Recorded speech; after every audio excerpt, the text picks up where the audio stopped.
Right.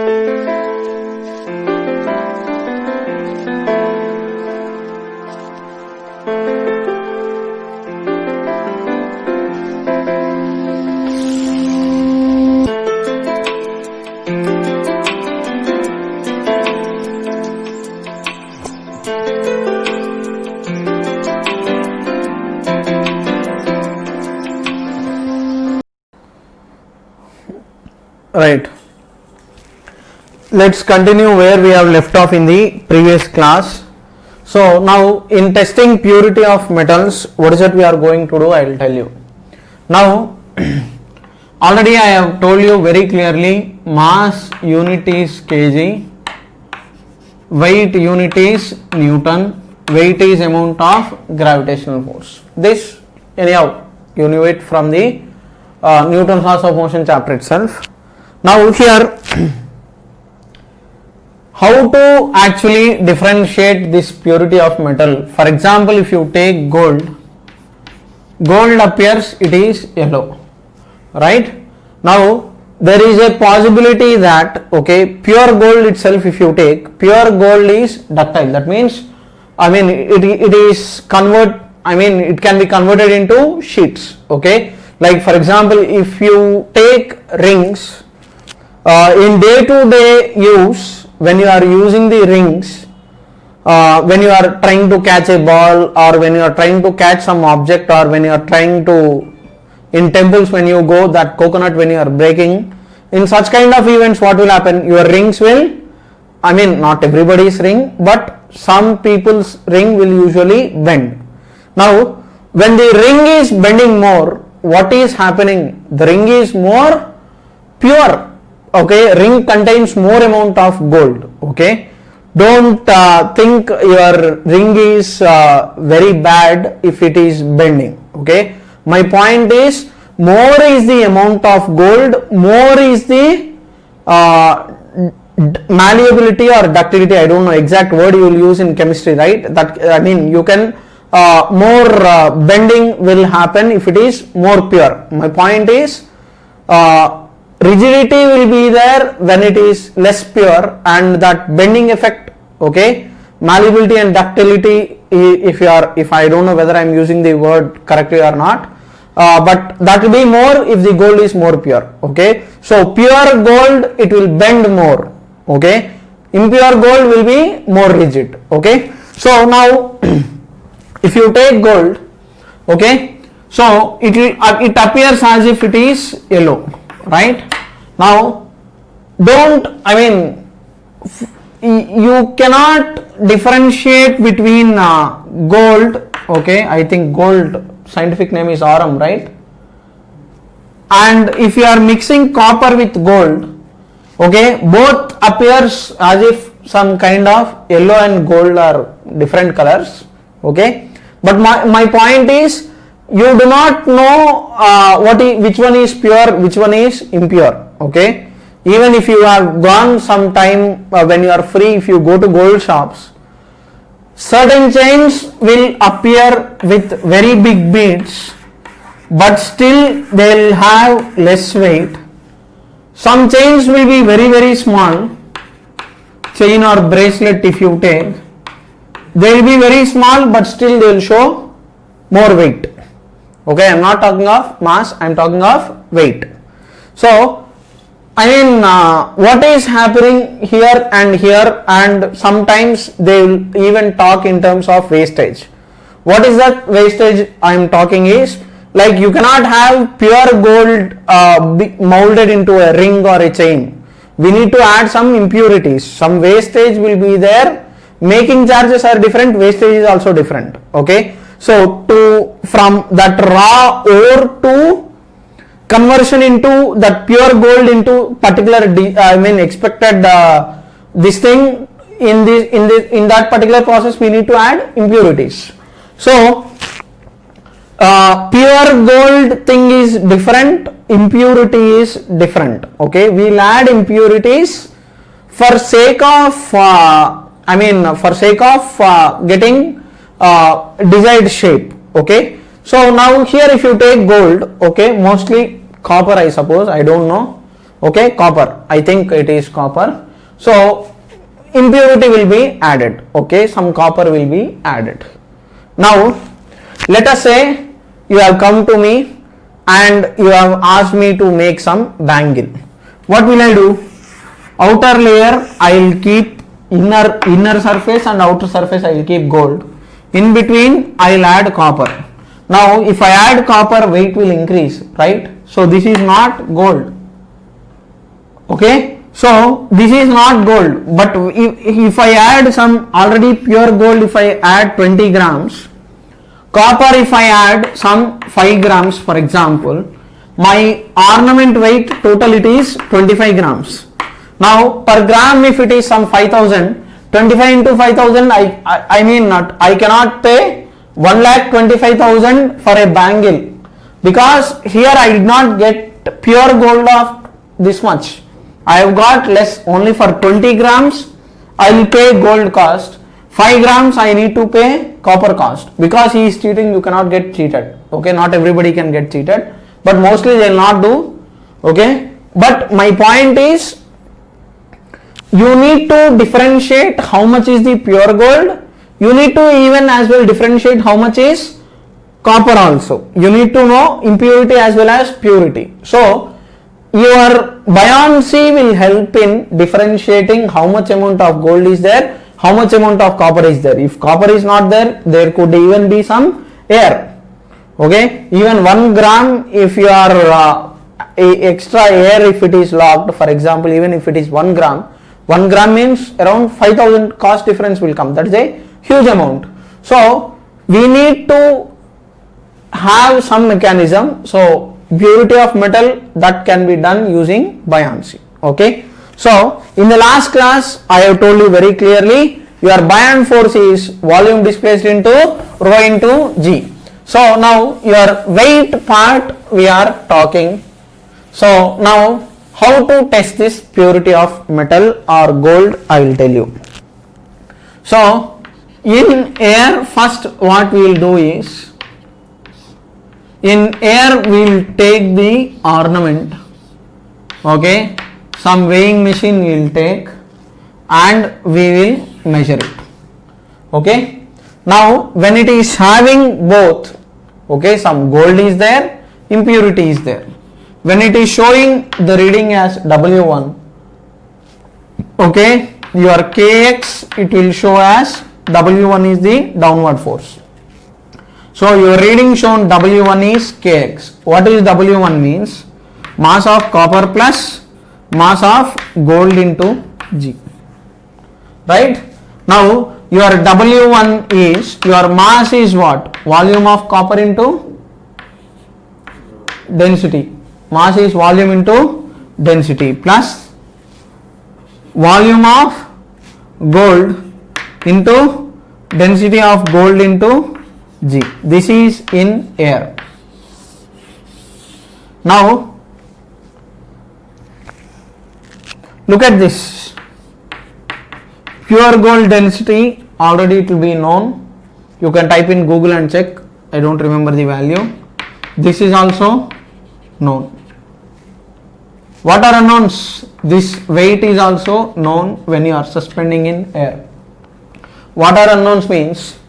Your volume of copper and volume of gold. Okay, totally there are 2 unknowns for us. Okay, right? Now we need to calculate it. If it is pure gold, volume of copper will be 0. Right? Now next what we will do is, okay, we will dip this into some liquid, probably mercury. People call aqua regia for cleaning. It will dissolve some amount of gold. Okay, so that is how that washing people cheat few people. So next is, in liquid I will dip this substance. Now let us say it is showing some weight W2.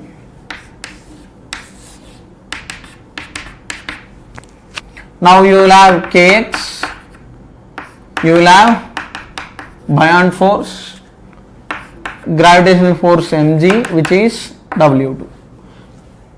No. This is mg. This reading shown is W2. Mg is not going to change. Previously it was this thing. Now your mg is still the same. mc plus mass of gold into g.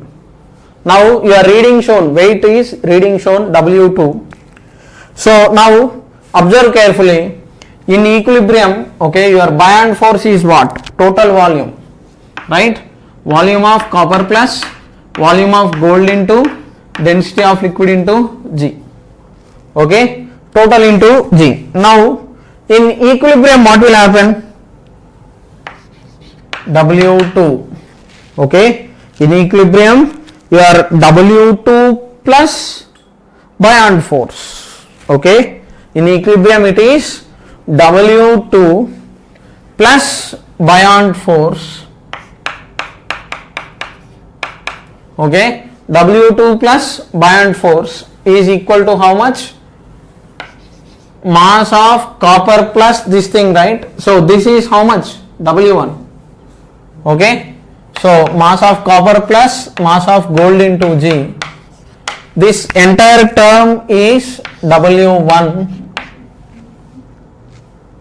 Okay, so now this equation can be rearranged as W2 plus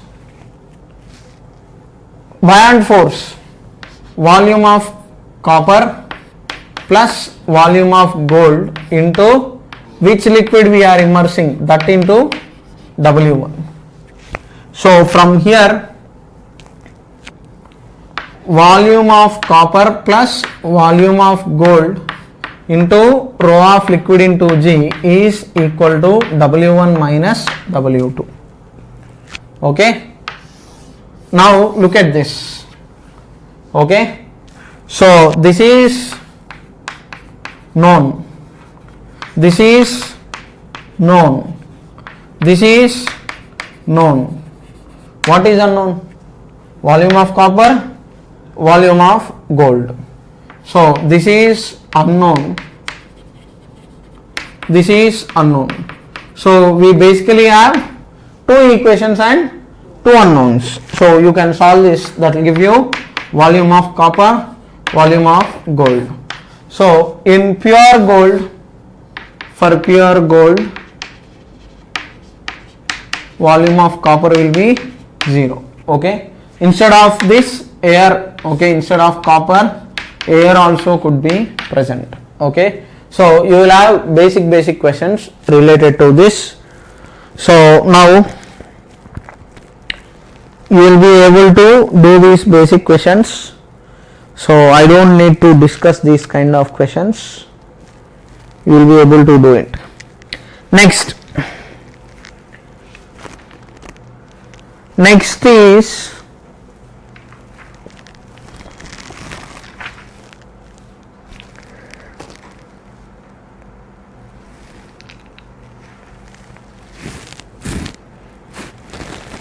based on this. In the problem solving sessions I will give you questions, don't worry.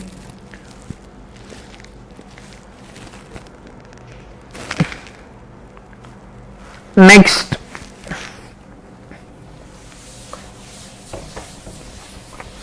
now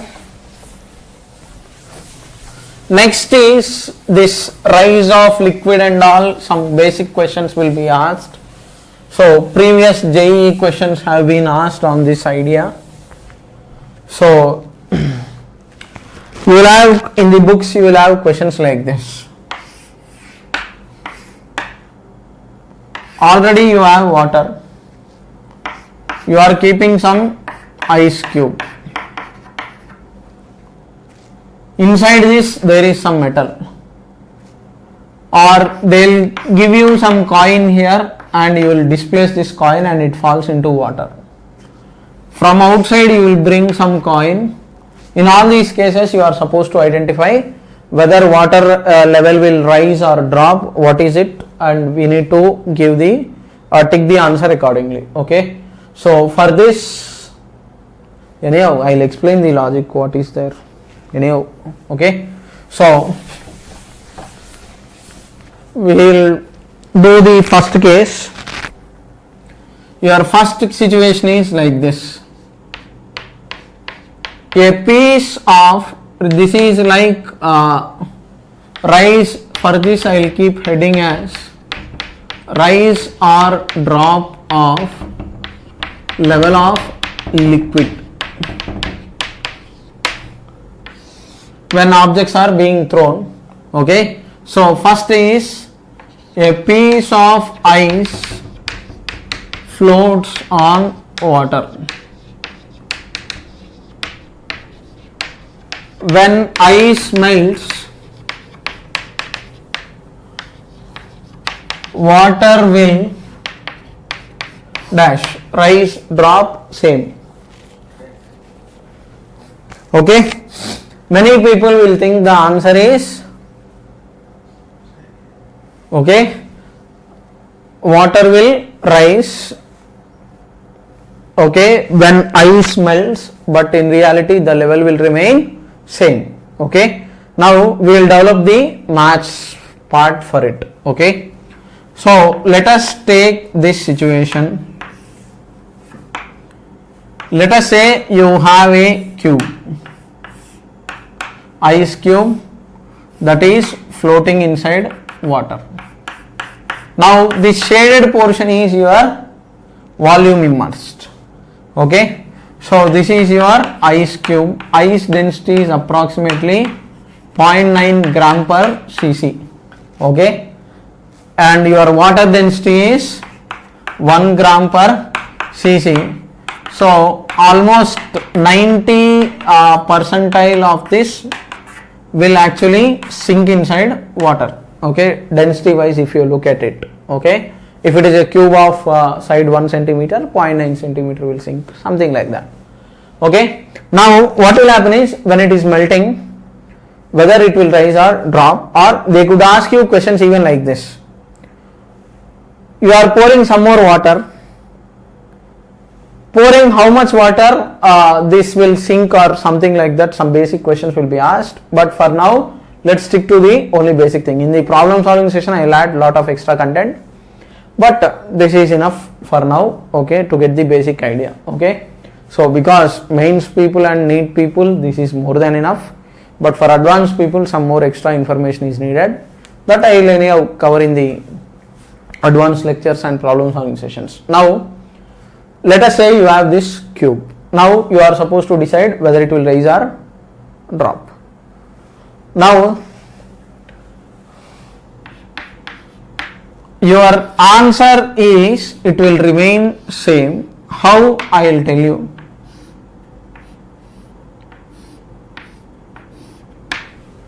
Okay, so if you are looking at this figure, its mass is m into g, buoyant force is volume displaced into rho of liquid into g. This is mass of ice into g. What is mass of ice means? Volume of ice, total volume of ice into, okay, density of ice into g, right? Your mass is volume into density, v into rho. Now in equilibrium, okay, in equilibrium, so I will write this very clearly. In equilibrium, okay, your volume displaced into rho of liquid means water, okay, this is water, rho of water into g is equal to volume of ice into density of ice into g. G will cancel off. Volume displaced is volume of ice times density of ice times density of water. This is your displaced volume. Now if I keep this pink color,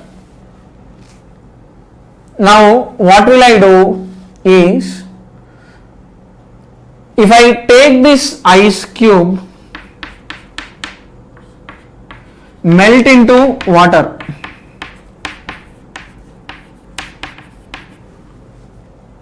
okay, and if I pour into this Okay, if it fills the cavity, level will remain same. If it is exactly filling this out, level will remain same. If I pour more, if it is more than this gap volume or cavity volume, it will rise. If this melted water volume is less than this cavity space is this much. Okay, cavity space is this is your cavity space. Okay, if it is equal, level same. If it is more, level will rise. If it is less, level will drop. Okay, so in this case, when this ice melts into water, how much is the melted volume we will calculate. So mass of ice into G is, your mass of ice melted will be equal to mass of water generated, right? Entire ice, it is getting converted into water, right? So mass will remain same. Okay, your state change will not affect the mass, it will affect the volume. Mass of ice is volume of ice into density of ice. Your mass of generated water or mass of melted water into density of water, volume of melted water into density of water. Now your melted water, if you take, that is V ice into rho ice into by rho of water. Now both are same, displaced and melted volume same. So this melted ice cube, if you just simply drop it, if it replace it with water, what happens? It is occupying the same volume. So the final answer is your level remains same. Level remains same, provided this ice cube is already inside water and it is melting. Now many genius people in the questions, just to confuse, what they will do is, from outside they will bring it and dip it in the water. In such a case, level will rise. From outside, if you bring it and place it here, it will rise. I am not doing that. From outside I am not bringing it. Already it is there inside the water floating. If that particular thing melts, level remains same. Okay, you have to read the language of the question. Okay, so simple questions they will ask and many people will often keep wrong answers. Okay, from outside if I am bringing and that ice cube melts, yes, it will rise. But from outside if I am not bringing, it is already inside and that itself, if it is melting, your level will remain same. Okay, that is your first thing. Okay, so when ice melts, which is already floating, if it melts, level will remain same. Keep that in mind. That is your first thing. Okay, next is, if you take a metal coin, okay, that metal coin, if it is coming from outside, level will once again increase. From outside if something is coming, that will occupy volume, right? So from outside if it is coming, that will increase the water level.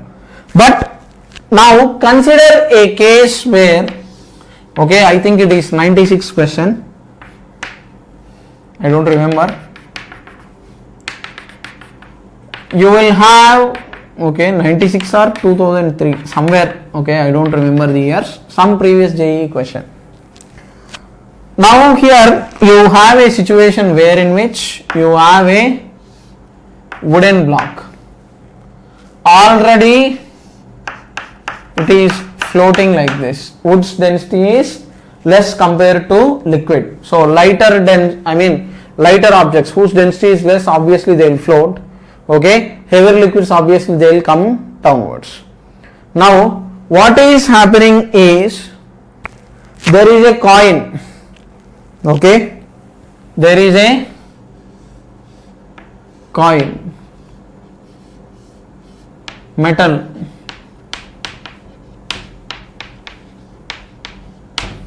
this is wood. Now this coin is on the edge, it is slipping down. Now the level will rise or drop. Okay. So now you cannot keep the answer as same. Okay. Okay, it will actually drop. Okay, how I will tell you. Okay, I am not killing the suspense, but it will drop. How I will tell you, don't worry. Now let us stick to basics once again. Okay, wood is lighter, it is floating. Coin is heavier, if you dip it, it will sink. Coin also, if it is lighter, then there is possibility of level remaining same. Okay, coin is like a small cork is there. Cork's density is lesser than that of liquid. Then what will happen, we will see now. But okay, coin is there, that is heavier. Okay. Density greater than density of liquid. Density rho of coin greater than rho of liquid. Okay. Now for this I will try to develop the math. Those who are watching the video, first give it a try. After you give the try, then you try the solution. But now I will continue. You pause the video clip, try it, and then look at the solution. Okay. Now here you have wood, it is slipping down. First thing, before slipping,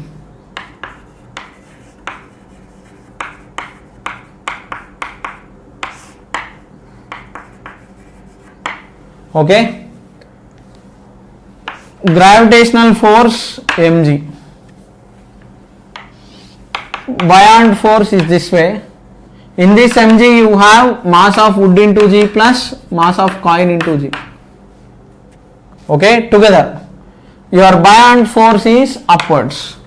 So your buoyant force is volume displaced into rho of liquid into g is equal to, what will happen now? Total mass into g, that is volume of wood into density of wood into g plus volume of coin into density of coin into g. G will cancel off. Volume displaced is, okay,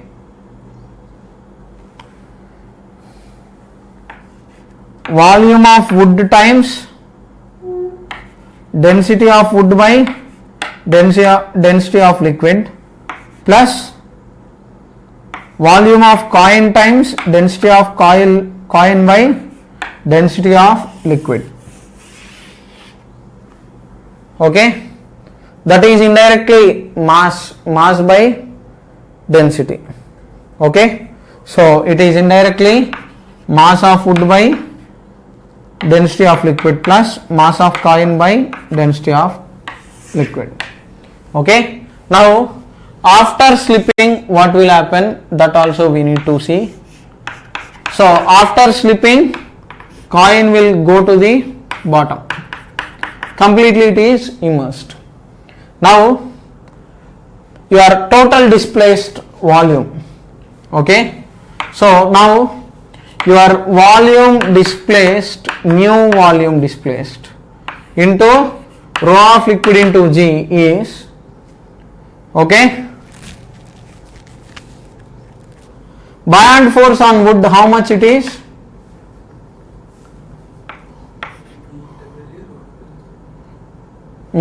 Wait, you will get confused with this. Let me.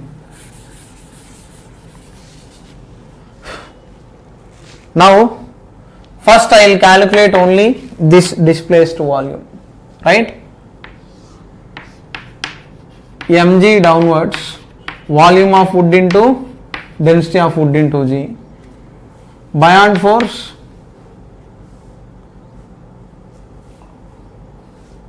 okay, I mean for the wood part, okay, right, for the wood part, volume displaced V1 or V dash of wood into rho of liquid into G.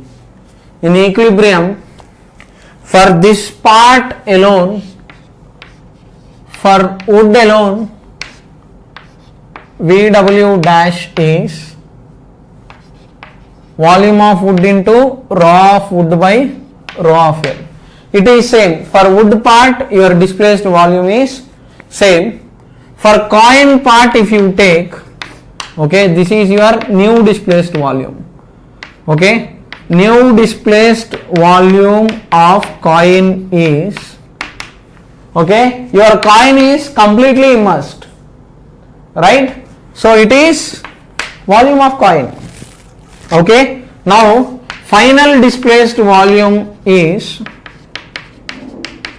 V dash is, okay, V dash displaced is, initially it was that much, finally it is VW into rho W by rho L, this is because of wood, plus volume of coin.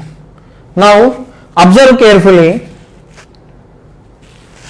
displaced volume initially if it is more and finally if it is less, what will happen? And finally if it is more, finally if it is less, what will happen? Let us observe. Now here this term is same in both the cases. Now only because of coin the difference is coming. Okay, your coin will, okay, your coin will occupy, okay, your coin will occupy, okay, your coin will occupy this much displaced volume initially, okay, finally it is occupying this much. Now rho of coin is greater than rho of liquid, rho of coin is greater than rho of liquid. That means your V displaced is greater than V dash displaced. Okay, your V displaced initially is greater than, okay, V dash displaced, because this term is greater than 1, right? Second term is greater than 1. So what will happen? Your displaced volume has reduced. So your level also will automatically drop, okay, because displaced volume has decreased, level will drop. Okay, getting my point? Because look, if you have a bucket, if you immerse try to immerse some object, if you immerse more, rise also will be more, right? So here displaced volume initially it is more, finally it is less, so obviously level will drop. Okay, right? Hope you have understood what I have explained and there are no doubts. Okay, so this is regarding your rise or drop of level of liquids. Okay, right? Hope there are no doubts and hope you have understood what I have explained. Okay, right? Next, now let's continue further. Okay, so they will ask simple questions, you tick it. Okay, so lead piece, cork piece, that piece, this piece, they will say. So if it is this, instead of coin, some other lighter object, if it is there, level will remain same, because displaced volume finally also it will be same. Okay, only because heavier object is dropping from inside, then level will drop. Okay, so basic questions you will be able to do it. Okay, next is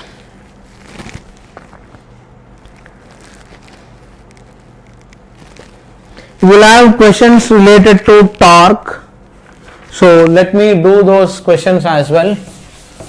Next we will start fluid dynamics after this. So before we go to fluid dynamics, basic questions we need to do it. So let me pick the questions from the book.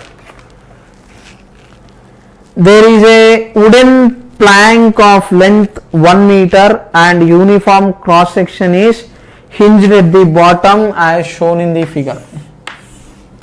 Okay, the question is like this. There is a rod. Okay.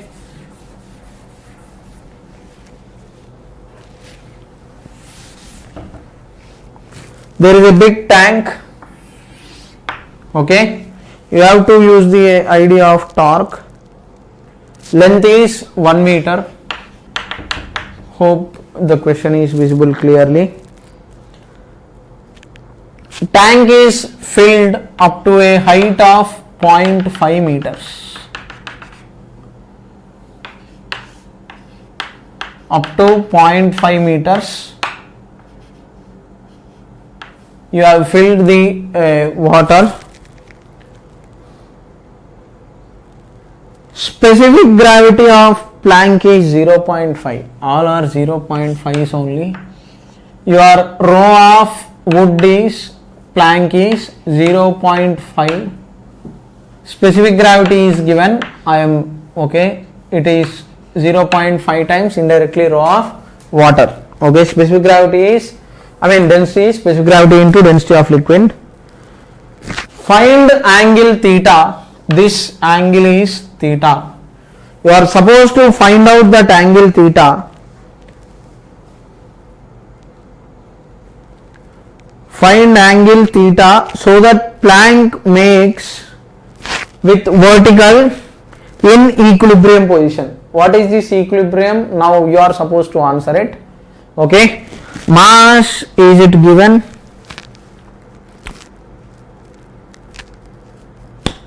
Now only this much information is given. You are supposed to give the answer. Find theta. It is in water. So obviously your density is lesser than density of liquid. This is water, liquid. Okay, liquid in the sense you can assume water or whatever. It will cancel off. Don't worry. So you are supposed to give, obviously because its density is lesser than density of liquid, it will float. So even though you release it horizontally, it will rise upwards. Okay. Now area of cross section is same, uniform rod. Okay. So same questions they will be asking even, you will be asked like this. Somewhere some suspension point is there and how much length will float, such kind of questions they will ask. So all are same. Okay. In the problem solving sessions we will do some good, decent, tough questions. Okay, easy questions anyhow. I will do it a quick track. HC Verma and basic questions you can do it. Okay, so try this. I will explain the solution. Now,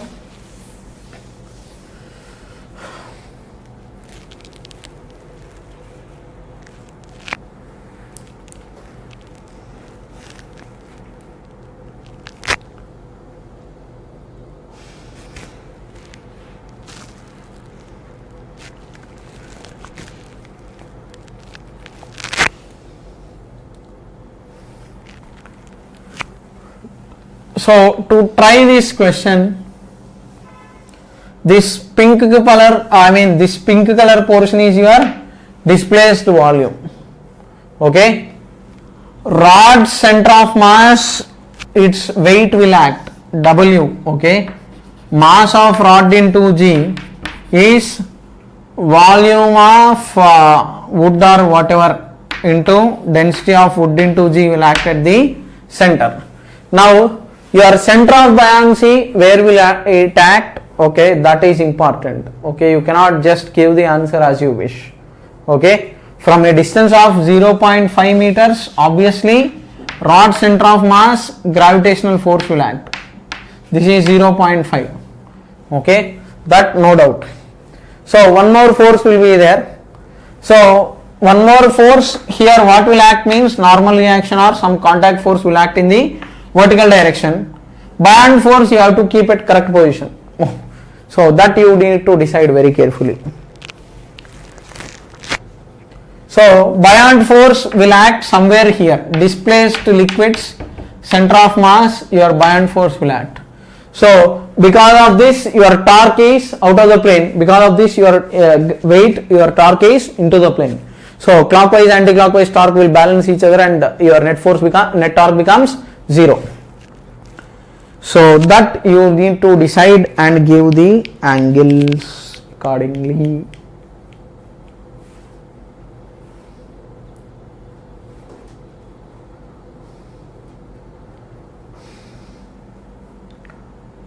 Now your pink color length, if you take, your pink color length is, if you are assuming it to be some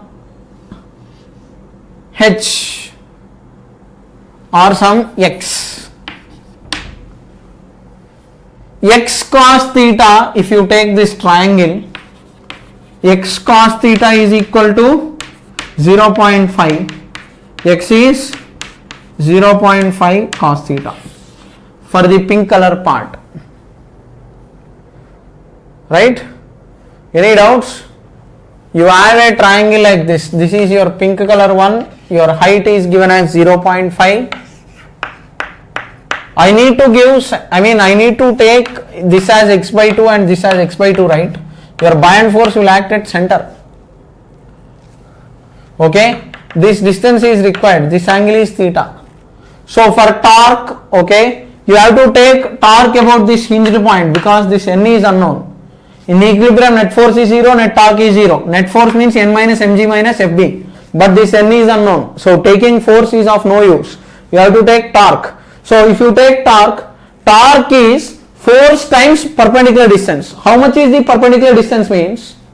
Okay, so your perpendicular distance will be how much means, if you look at this part is your perpendicular distance.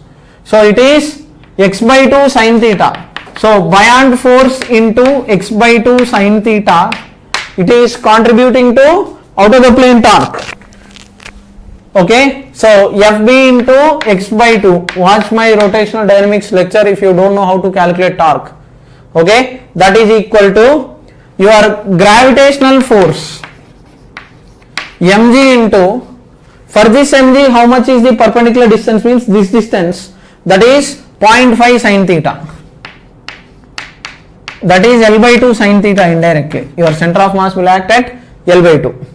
Okay, right? So sin theta will cancel off. Your buoyant force is, okay, I will substitute buoyant force later. Fb into x by 2 0.5 by 2 times cos theta is equal to m into g, okay, into 0.5. 0.5 will cancel off. Your buoyant force, how much it is means, your area of cross section into, I should write volume immersed into, okay, buoyant force is volume immersed into density of liquid into g by 2 cos theta should be equal to mass m is volume of rod into density of rod into g. G will once again cancel off. Your volume immersed is area into length immersed into density of liquid by 2 cos theta is equal to volume of rod. How much is volume of rod? Area of cross section into length of rod. Length of rod, how much it is? 1 meter into density of rod by, that's all. Okay, now area also will cancel off. Length immersed, if you take, length immersed is how much? X. So it is x by 2 cos theta is equal to length of rod is 1.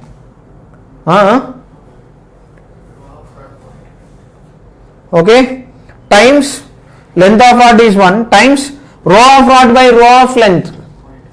that is 0.5. So 0.5 into 2 means 1. So you are going to get x equal to cos theta. X equal to cos theta means this part if you take cos theta, so 0.5 is equal to cos square theta. Cos square theta is 0.5 is 1 by 2, cos theta is equal to 1 by root 2. Okay, I am substituting this, I have simplified this. Okay, 0.5 into 2 is 1, so x equal to cos theta you are getting. I am substituting it into this equation. Okay, so cos theta is 1 by root 2. Like this you can calculate basic questions and you will be able to do the answers. Okay, right? So hope there are no doubts and no confusion and everything is clear. Okay, right? Next.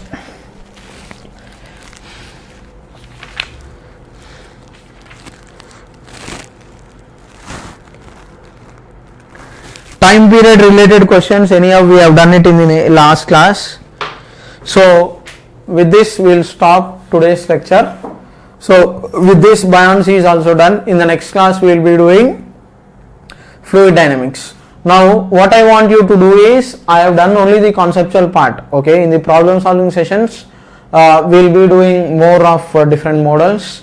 So any book you take, I am sure I am giving you the right necessary inputs that are required. Okay, so theoretically, conceptually what I am explaining is more than enough to solve the problems. Nothing new will come, but we will revisit the ideas once again and again, and that you can do it up to you. You can take any reference book and you can start solving the questions. Okay, so next class we will do fluid dynamics. So before fluid dynamics, try to finish off all these things. Okay, right? So with this fluid statics is done. Okay, so only thing is that I did not upload the lectures related to rotating fluids. Okay, except rotating fluids and accelerating fluids I have recorded it, but I did not upload it. I will upload that, but next is fluid dynamics only. Okay, right? So that's all for today. Thank you.